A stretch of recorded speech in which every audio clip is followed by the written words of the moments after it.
Indian team ക്യാപ്റ്റനായ Rohit ശർമ്മയെ അടുത്ത വർഷം നടക്കാൻ പോകുന്ന IPL മെഗാ താരലേലത്തിൽ നോട്ടമിട്ടിരിക്കുന്നത് റോയൽ ചലഞ്ചേഴ്സ് ബാംഗ്ലൂരുവാണെന്ന് വെളിപ്പെടുത്തിയിരിക്കുകയാണ് മുൻ ഇന്ത്യൻ താരം മുഹമ്മദ് കൈഫ്. നിലവിൽ IPL റീടെൻഷനിൽ ബാംഗ്ലൂരു വിരാട് കോഹ്ലിയെ നിലനിർത്തും എന്നത് ഉറപ്പാണ്.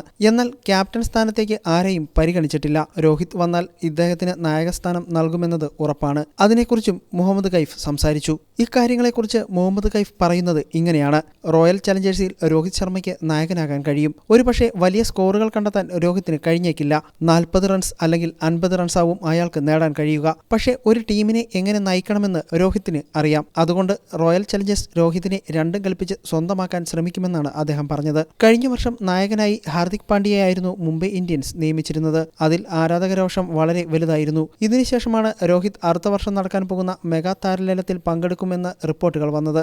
IPL റീടെൻഷൻ താരങ്ങൾ ആരൊക്കെയാണെന്ന് ഈ മാസം അവസാനത്തോടെ ടീമുകൾ പ്രഖ്യാപിക്കണമെന്നാണ് BCCയുടെ ഉത്തരവ്. റോയൽ ചലഞ്ചേഴ്സ് ബാംഗ്ലൂരുവിന് ഇത്രയും വർഷങ്ങളായി ഒരു IPL ട്രോഫി പോലും ഉയർത്താൻ സാധിച്ചിട്ടില്ല. എല്ലാ വർഷവും IPLൽ തകർപ്പൻ പ്രകടനങ്ങൾ ടീം കാഴ്ചവെക്കാറുണ്ടെങ്കിലും അവസാനം അവർ കാലിടറി വീഴാറാണ് പതിവ്. അടുത്ത തവണ രോഹിത് ശർമ്മയെ ടീം സ്വന്തമാക്കിയാൽ ടീമിന് കപ്പ് നേടാൻ സാധിക്കുമെന്നതും ഉറപ്പാണ്.